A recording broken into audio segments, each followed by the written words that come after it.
Welcome again to another episode of Opto Sessions. Today, we've got Rex Jackson on the call, CFO, Chief Financial Officer at ChargePoint, one of the world's largest networks of electric vehicle charging stations. How's it going, Rex? Very well, thank you. Where are you calling from today? I'm actually in Puerto Rico today. Oh, wow. Are you based out there, or is that just... I split time between here and California. Oh, cool. How was the 4th of July? Excellent. What did you get up to? We had a lot of family over and probably a dozen friends, and we did the traditional barbecue. Fireworks?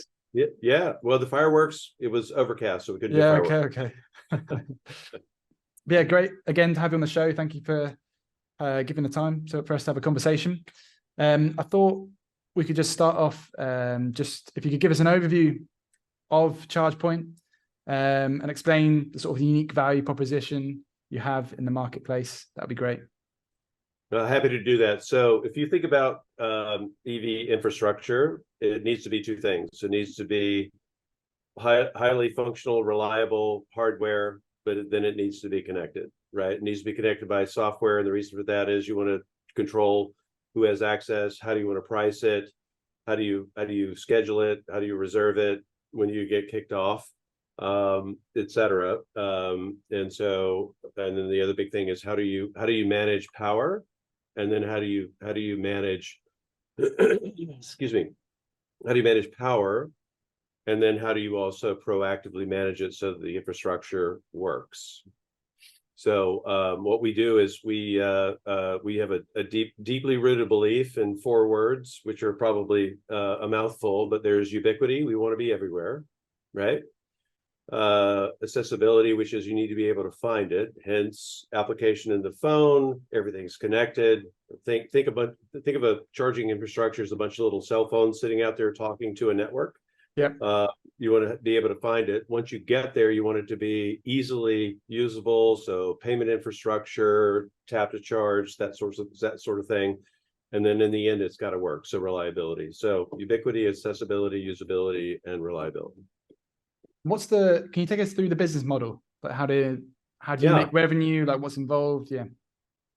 Yeah. So we're at the very early stage of electrification, and our business model is we look out, we go, okay, so in the US, around 2% maybe of the fleet is electric. In Europe, it's a meaningful percent, or probably 4 or 5% are electric. In some countries, it's much higher.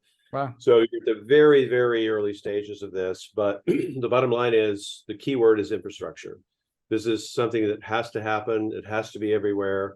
The good news is the power is readily distributed and it's clean. It's not, burying tanks underneath the gas station, which is great. But it needs to be like you would plug in your iPhone, right? Yeah. So you want to be able to get to charge your car much like you would charge your phone when it's convenient and when it's sitting still doing nothing, right? So our business model is not to own and operate. We don't. We're not trying to make money on power. We're not trying to make money on drivers. We're not trying to make money on those ways. Where we make money is we sell hardware connected to hosts who have the footprint, and we allow them to provide a service to their customers, their employees, et cetera. And then the goal, of course, is to make money on everything that we do. And is that a one-off fee per station, or have you got a recurring sort of revenue aspect to it? Great question. We have both. So the key thing, I get asked a lot of times whether or not we lost lead our hardware, which we don't.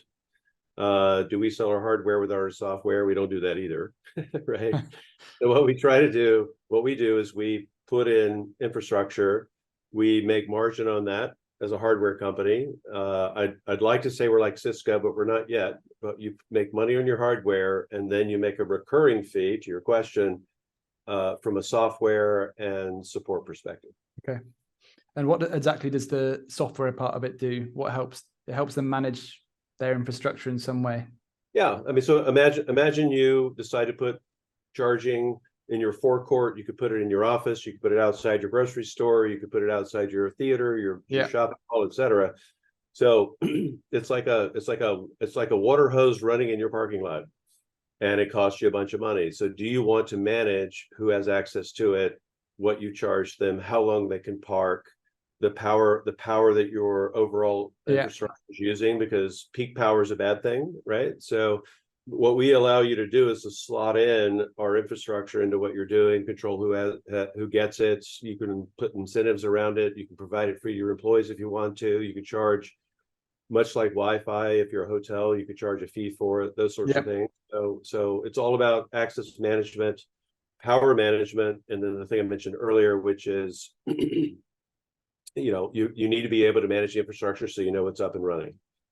And who are your main customers for this? And are there a few different segments you target? We have three major verticals that we go after. There's home, because we believe about 90% of charging sessions will happen in your house if you own an EV, and that assumes that you have a freestanding home. It's a little more complicated when it gets to multifamily. So that's residential. Then we have a huge commercial component to the business, which is everything from workplace, hospitality, healthcare, malls, theaters, you name it. Anywhere where you're driving around town and your car is going to sit for a while, you can top up. And then there's a huge component of the business that's growing very rapidly, which is fleet. So as fleet vehicles are available, 50% of those in North America, for example, are pickup trucks, which was not something I knew 5 years ago when I joined the company. But delivery vans, the Amazons, the DHLs, the FedExes, municipal buses, those things. So we provide the infrastructure, hardware, and software across all three of those verticals. Mm-hmm. And is the so do you foresee all of these large vehicles turning electric, pickup trucks, buses, all these areas? Yeah, eventually they'll move over to electric because it's very cheaper. much so. Yeah, but I think so. I don't know if you drive an EV, but I do. Yeah. And the joy of an EV is it's always topped up. You don't have to drive to a gas station. The maintenance is near zero. You have regenerative braking. So my car is 10 years old. I have a Tesla. It's 10 years old. It still has its original brake pads. Right. Wow. So the cost of ownership ongoing, the cost of fuel is about a fifth to a sixth of either diesel or gas. And so when you look at it, how compelling that is, as the prices of vehicles come down, as the prices of batteries come down, it's all going to go that way. And I know, maybe, I don't know if you know the answer to this, but people have been saying in cold temperatures, it's harder. The batteries in electric cars, I think they run out a lot quicker, so it's not as useful in those areas. Is that something you foresee changing as well? I imagine, with technology advancing, that'll help. Have you not heard of that before? No, I've heard that before. No, there's no question. So if you're in colder temperatures, the batteries don't hold up nearly as well. If you drive like I do, which is fast, battery doesn't hold up so well. They'll tell you, you can get my car and it's 250 miles of range, but if you go 80 miles an hour, right? So what'll happen is the battery capacity will go up, the infrastructure will be more available and distributed, and you won't run into that issue.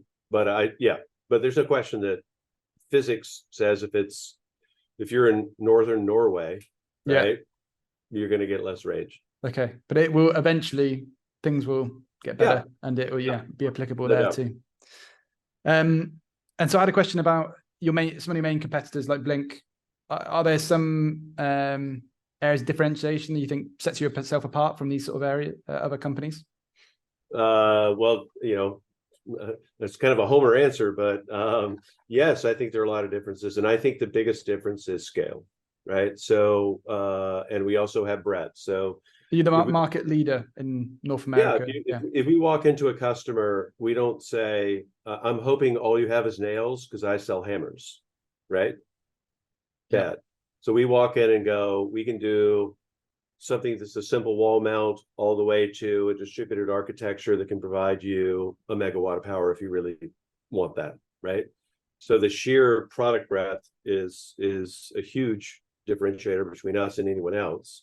So we sell you what you need. And if you think about the progression across the portfolio of how extensive stuff is to put in, think it's half the cost is us, and half the cost is on the ground, putting it in and improving your infrastructure from a switchgear, power drops, trenching, everything else. Yeah. So we deeply believe that if you go into a customer, what you need to do is say, look, what's your situation? What's your requirement? And we match our portfolio to what you need to keep the cost down. Because if you just said, hey, I'm Tesla and all I sell is superchargers, right?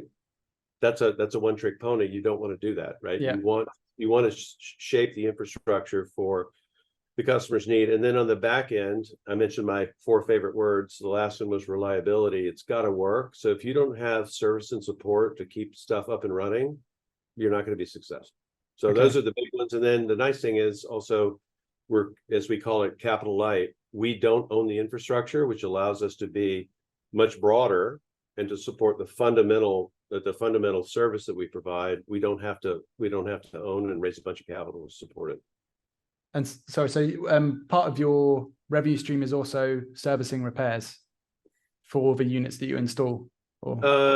Yes, but it's one step removed. So what we have is our 2 recurring revenue streams are what we call ChargePoint Cloud, which is everything that links it together, the umbrella of software that sees everything and runs the network.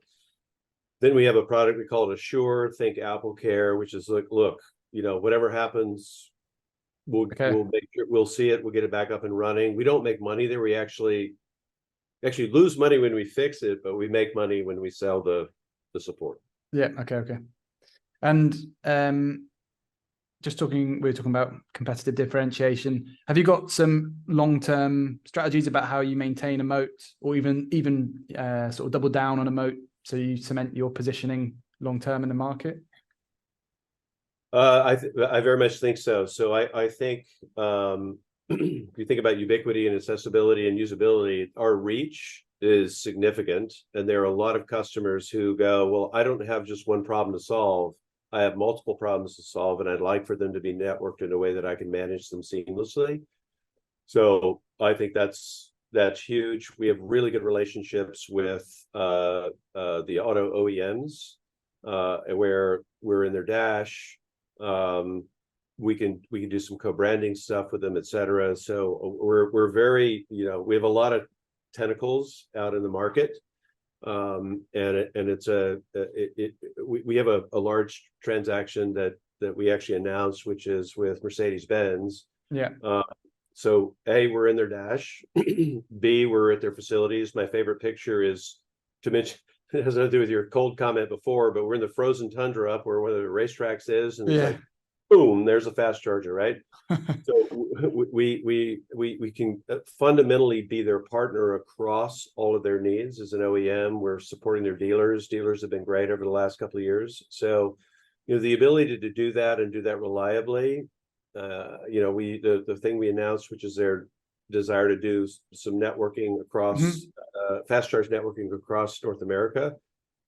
They wouldn't have done that with somebody else who can't back it up. It's one thing to put it in, it's another thing to keep it up. And so that's where I think we are the strongest, both from a reliability of the hardware fundamentally, and the ability to deal with it if something goes sideways. And how fast are chargers getting nowadays? Because at least, because I know some friends, family that have electric cars, at least in the UK, there's still a lot of pretty basic charging units out there. I know they've improved a lot. Where are we at today in terms of, if someone stops with a typical vehicle, say a Tesla, how long does it take to get a good charge percentage back so they can go off again, and on their way to continue their journey? Yeah, so again, if you think about the use cases, 90% of charging happens at home. Okay. 5 to 7% of charging happens in or around town where you're outside of a business. And there's a very small slice of charging sessions that happen when you're beyond your battery range or in a hurry. And I guess we call it destination charging. It's very rare, we think, that somebody's going to go, I'm going to drive somewhere and sit with my phone for 20 to 30 minutes. So yeah, very narrow use case. Power levels there. It's funny. It's really driven by the car more so than it is the infrastructure at this point, because cars can only take it as fast as they'll take it. The batteries will say, hey, not so fast. So, Okay. but if we wanted with our infrastructure to hit a car with a megawatt, we could do that. Oh wow. Okay. I didn't realize that. So It's just a question of how much you want to invest. yeah. Think about the ability to put in a substation and hit a car with a lightning bolt. Well, the car wouldn't like that. But getting 75-80% of a charge in 20 to 30 minutes is entirely realistic. Yeah, yeah. And in terms of where you are in the world, where are your core markets? And well, are you established in most regions in the world, or like geographically, where is ChargePoint at the moment? So we're very strong in North America, where we started. We've been around for 15 years. Yeah. Probably have 70% or better market share from an AC perspective, which is that 5 to 7 in and around town. We have a really robust home and multifamily business. We also entered Europe 5 years ago. Mm-hmm. Our market share there is much, much smaller because it's a fragmented market. There are a lot of local players that you have to compete with, but we believe that the long term in Europe is going to be, last I checked, cars are mobile, right? So the ability to drive around Europe and have a single app, single payment infrastructure, be able to roam with other people's infrastructure, which we do, so much like a cell phone. Yeah. So I think we're in really good shape in Europe, and then we're pretty fastidious about not going anywhere else, because we want to win in those two geographies first. And I think you touched on something there, which so if someone wanted to use your ChargePoint station, do they have to sign up to something first, or do they have to have a special card, or can they just Apple Pay it? You know, if they've not been in it before, does it work like that? How easy is it? Either way. Okay. Both work. That's great. Because some of them are quite restrictive in terms of you need to be part of a network, signed up to it to actually use some of these stations. At least some of the ones I've seen in Europe, and it's not very friendly sometimes. Yeah. We're very short answer is we're very open. Yeah. Open and easy to use. That's great. Can you, I suppose it'd be great now as a CFO, to dive into some of the financials, as much as you can divulge, maybe some of the growth metrics, things, that have been happening in ChargePoint. You're obviously at a growth stage company. Mm-hmm. So, the metrics that are relevant to that, it would be interesting to know. Price to sales ratio, maybe. I don't know what you have to mind, but maybe just some of the growth rates of revenue, etc. Yeah, so it's been an interesting ride over the last 3 or 4 years, because the pandemic messed badly with workplace, which is one of our biggest areas. But fundamentally, from a growth perspective, we were, I'm gonna round these just to make it easy, like 145, then 250, then 470, and this year analysts have us high 600s, low 700s. So growth rate not a problem. We grew 94% year on year last year. So wow. Growth is great. Growth is good, right? From a gross margin perspective, because we had a lot of new products, I mentioned earlier that we think it's important to be able to walk into a customer and say, hey, what's your problem? Then we'll use this part of the toolkit or that part of the toolkit to fix it or address it. So we've had a lot of new product introductions over the last couple of years. So our gross margin took a hit. Also, our mix moved to DC, which is a place that's harder to make money from a hardware perspective. But we've done a really good job, I think, of moving our gross margin up. We went up from 17 to 25% over the last 4 quarters. So gross margin is huge. We've held our OpEx flat for 5 quarters consecutively. And so I think we've done a good job there, and we have a path to profitability. So, in the end, it's all about making money. And so one of the things I said a year ago was I'd like to make money on everything we sell, even the newest product, right, with the toughest price point. Yeah.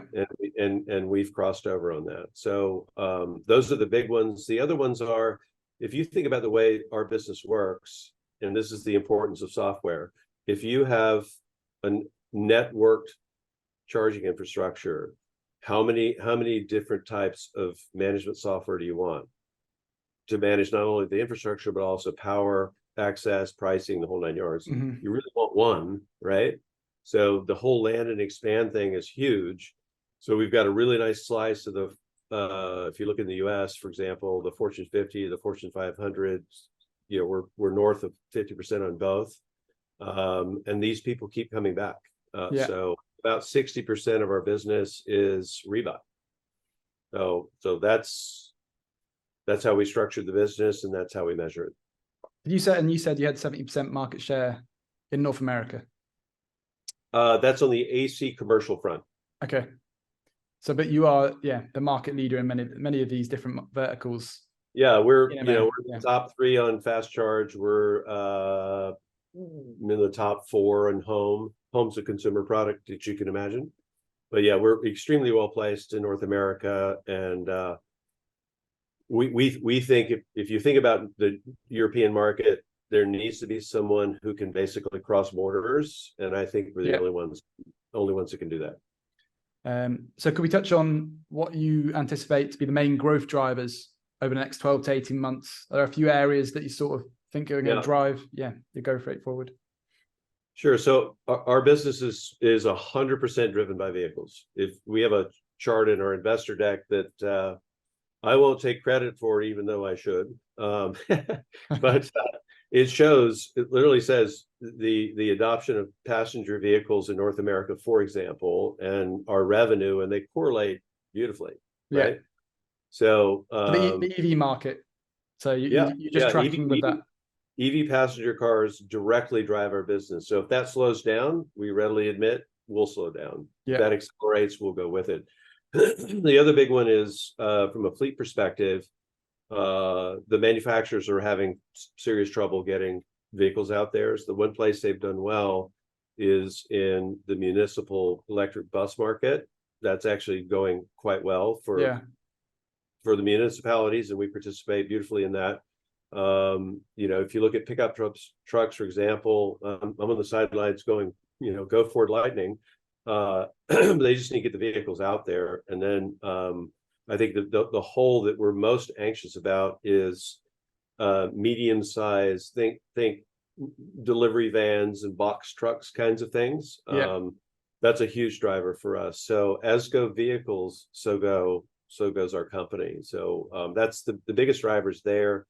Doesn't hurt to have tailwinds from a government policy perspective. Government is putting in incentives, those sorts of things, but the number one driver is vehicles. And so how big, in terms of percentage share, how big do you think the EV market can get? How much will be EV in the future versus gas? Well, we can all argue about how long it will take, but it's going to end up being 100-0. Yeah. And then, so looking forward, what sort of phase are we at on that growth trajectory? Do you know how much it's sort of in the market today? How much EV in America, North America? It's 2 to 3%. Is that it? Wow. Yeah. And in Europe, it's 5 to 7%. You get a place like Norway, where it's really high. Yeah. Norway's a very small country, and they have a lot of control over who does what. Yeah. And by the way, they use that control beautifully. Thank you in EVs, but but we got a long way to go. So what has to happen, if you think about this as an arc, so you have governments declaring, here's our policy. People are warming up to the idea of you can charge wherever you are. Cars sit still 95% of the time. Right. So you've got all these sort of tailwind type things that take a while, but then you also have a fleet out there in the US. There's 200, I don't know the actual number. I think it's 250 to 270 million vehicles. Yeah. Well, if I bought a car 6 years ago, I'm not going to trash it just because I want an EV. So you have this turnover thing that has to happen gradually. So I think it's a 15 to 30 year transition. Yeah, I've got you. Where you get to 100-0. And the main driver for this is, like you said, reliability of the cars, the lower cost to run, and lower cost on fuel. Yeah, these areas. Yeah. By the way, and nobody ever talks about this, but I'll just throw it out there. EVs are fast. No, yeah, I know. They're really fast. That's just me. No, they're crazy fast. I think they're basically getting supercar 0 to 60. Well, we do 0 to 60 here, miles per hour. I don't know what you is it 0 to 100 kilometers per hour you do that? Oh no, you do miles per hour too. We do miles per hour. Okay, yeah. Okay. So 0 to 60, 3 seconds was like the best supercars were getting that, and then now you're getting this in quite a few electric cars. I have a 9-year-old Tesla, and it's 3.4. Wow, that's crazy. Yeah, it's phenomenal. Really. And by the way, it weighs as much as a dump truck, right? It's one of the first 30,000 cars, but it's just blindingly fast. Is there any do they just will they be 1 second 0 to 60 in the future? Are they just going to keep getting faster, or is there just like a... No, you're gonna run into other limitations. Okay. Rubber being the biggest one. Right. Right. It's incredible though. It's such a dramatic change. I mean, here, by the way, not to get you off topic, but one of the other things that's amazing about electric cars, because the batteries are the major weight. Yeah, you distribute them in the car. So if you look at a Porsche, the goal is to get a 50-50 weight distribution. Yeah, and you can do that with every EV alive. It's like, well, I'll just put the batteries here and get the right weight distribution for stability. Okay, I understand. That's great. And so what's ChargePoint's strategy towards profitability? Have you got a target in mind in terms of the year or what you need to get to? I told my kids I would never get a tattoo, but I do have a tattoo across my chest that says we will be profitable at the end of next year. So we've been really clear with the street, really clear with our board, really clear with our employees. We need to be positive by the end of next calendar year. Next calendar year. And is that financial year? Calendar year, sorry. Calendar year, yeah. I just use calendar because we're very calendar. The other thing we said is we measure. We have a measure we publish called adjusted EBITDA, which is basically EBITDA taking out space comp. There's some other bits that we take out that are very minor. And we had our EBITDA loss in Q1. We're finishing our Q2, but we've said we'll cut that by 2/3 by the fourth quarter of this year. That's our target. And I go, that's just a massive move in the right direction. So if you ask anybody in my company, what's the number one goal of the company? It's that. And in the future, where do you see the biggest? Would it be the home point that could be the biggest growth area in terms of your charging stations? Because at what point have you like mapped out the sort of commercial area, or is there a huge untouched area for that too? So I'll go super fast for a second. So home, $700, commercial AC per port. Commercial AC, call it 2,500 to 3,000. A DC port can be 30,000. And that's just us, by the way. Yeah. And then some of our modular architecture is a question of what do you need, and the pieces cost what they cost, but the price per port is probably maybe a little less than $30,000, right? So when you think about those components and then you get to ports, you go, well, where's the revenue come from, right? So our business is broken down. 10 to 12% is residential, been super consistent over the last several years. Commercial, either side of 70%, and fleet's the balance. I see fleet being, which is a combination of AC and DC, level 2 charging and fast charging. I see that becoming a massive growth driver for the company. Mm-hmm. So if I had my druthers, home would be consistent in its percentage, because again, it's a low ASP product, and it's tied directly to vehicles. People buy one within the first 6 months of buying the car. Commercial, we need people to get back to work, but there are a lot of other applications that I think are very strong. And then when fleet cuts in, life is good. Yeah. What's your viewpoint on work from home? Where do you think that's going? And do you think we've hit like an equilibrium now where? No, I think it's going to gradually trend back to work. Yeah. But I was just going to say we are 100% back in now from. Oh wow! Monday. Okay. Yeah. And what city are you in? Sorry, London. London. In London. Okay, so in London, great. So I think it's going to trend back to work because I have my personal views. I think it's more effective when you're there. Yeah. But I think it's going to be, and I said this 2 years ago, hopefully I'll be right. It will probably take a 10 to 15% hit in total time at work, but it's not going to be 60%. It's Yeah. not going to be cut in half. There'll be a little bit more work from home, but in the end, we're going to get back to the office. Okay. Yeah, it's interesting. I feel like we are now one of the first to do this. At least it feels like there's been mixed viewpoints on it and how it's happening, but I do see the benefits of doing it. Yeah, it's good. You know, there's much better collaboration in the office. I think, especially if you're invested in something together as a team. And by the way, it's better for you personally, I think. Yeah. If you could compartmentalize, like, hey, I'm going to work now, and then I'll come home and be home. Yeah. Mm-hmm. The blending of work and home, I think, is a challenge. Mm-hmm. Would you? By the way, would you blend home at work? No. So don't work the other way either. Yeah.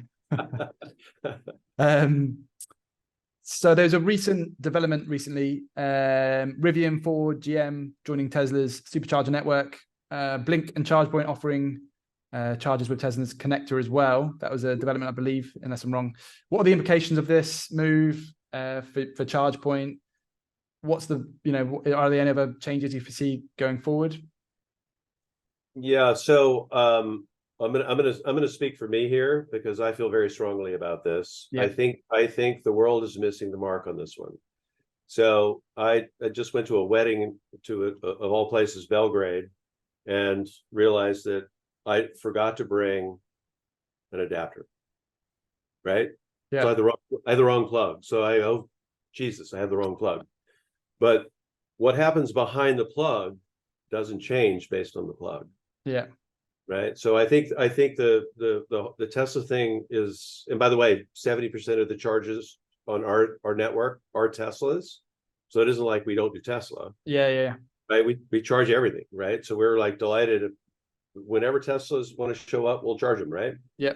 Connector thing is as much ado about nothing. We would be delighted if somebody decided to go with a single connector. So in Europe, it's all CCS. The universal connector, that was something that exists, yeah. right? Yeah. Yeah. In Europe, it's all CCS, right? So it's not the Tesla plug that I have outside charging my car as I stand here today, because you charge at home. Yeah. It's CCS. I go, if North America went all Tesla or all CCS, Chatham's dead, pretty much. We'd be delighted. But the plug is just a plug. It's just an adapter, right? Yeah. So we think this is a bunch of noise. And then if you think about the supercharger network, remember what I said earlier, which is you think about the number of, where do the charging sessions happen, right? So the infrastructure needs to be everywhere, and you need to be able to assess it. Part of that is, can you plug into it? So if we got to a world where Tesla has their supercharger network for the 2 to 3 to 4% of charging sessions that happen when you're willing to drive behind a Walmart and sit next to the dumpster and charge your car, great, have that. But when you really want it to be ubiquitous, convenient, etc., please God, pick a connector, and that's the infrastructure we're going to provide. Yeah, we want to be everywhere. And what does the future look like for ChargePoint? Have you got anything you can divulge related to innovations or areas of interest outside of your normal operations? It's funny. We've always been the person who shows up to a buffet with a really big appetite, and we load our plate up, right? So we have a lot of things going, and it's everything from hardware across our 3 verticals, right? Software to support everything that we do. I mean, just to give you an example of something that's super complicated, how would you manage power and accounts and payments in a condominium building, right? Where you sort of you light up the parking lot, but you need shared access, right? Yeah. But we're in Dash, so we do so many things. The payment infrastructure, that we support, and then you got to roam with it across Europe. So we've got an enormous number of things that we're doing that would eclipse any other player in the space. If you take somebody like an ABB, they don't even have a software business, right? Yeah. So what we're trying to do is to get to, it's easy for drivers. They have a great experience. They can find it. They can use it. It always works. The payment infrastructures work. We support fleets. We support leasing companies where you want to get reimbursed at home. All these other things. So we have an enormously full plate because we see the endpoint being easy to use for drivers, easy to use for hosts, easy to use from a payment infrastructure standpoint, where it just all works and it's seamless. And so in terms of doing something new, I would say not likely to do something groundbreaking new, but if we do what we currently have on our plate well, but there's nobody else. Yeah. If I asked this question yesterday of somebody, I go, if not ChargePoint, who? Yeah. Good place to be in. Well, yeah. Well, we got to do it. Yeah, we have got a lot of work to do, but we. Yeah. One of the people I most respect on the planet is our CEO, Pasquale Romano. And if there's anybody better at 5 to 10 years out, I've never met that person, right? And so if we can just execute against that roadmap, life is good. And last question, just before we wrap up.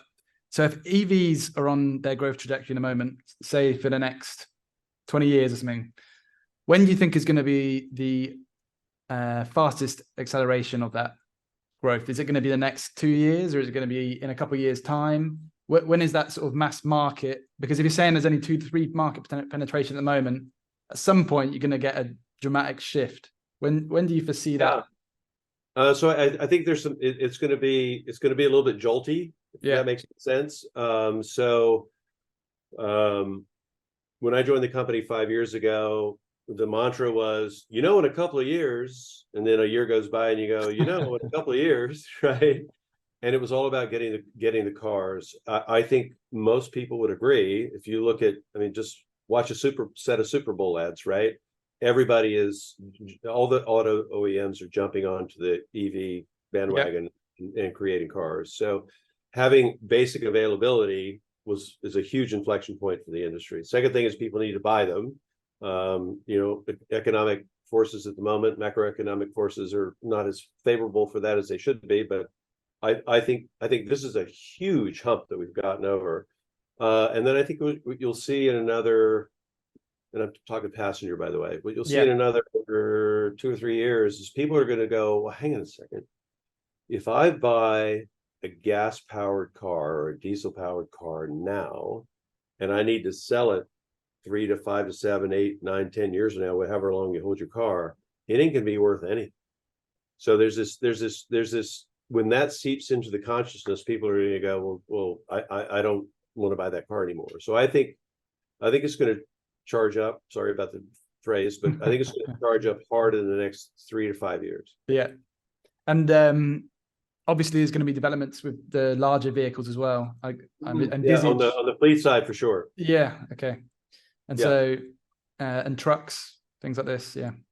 Yeah. I'll be honest with you. The 18-wheeler thing. Yeah.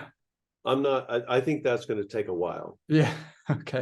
But the box trucks, the pickup trucks, like the real baseline of sort of middle mile, last mile. Yeah. But buses are already going over. Yeah. Buses are going hard, right? Yeah. And things like yard tractors and stuff that you drive around in the warehouse, those are going pretty hard too. But I think middle mile, last mile are going to go fast, and I think long haul is going to take. That makes sense.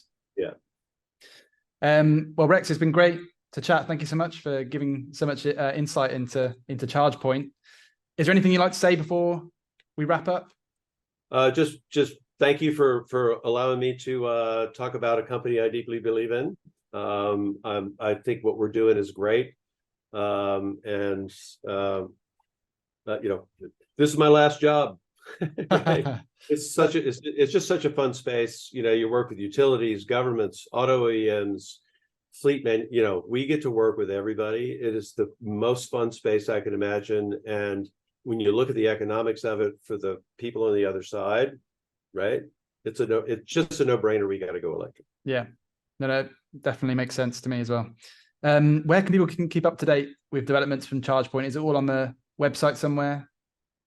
Obviously chargepoint.com. Yep. And we have a bunch of people who load up places like LinkedIn. We clearly have a social media presence as well. And you know, we have an IR group, and anybody who wants can contact me directly. Awesome. We'll put some links in the show notes so people got access to that. That sounds great.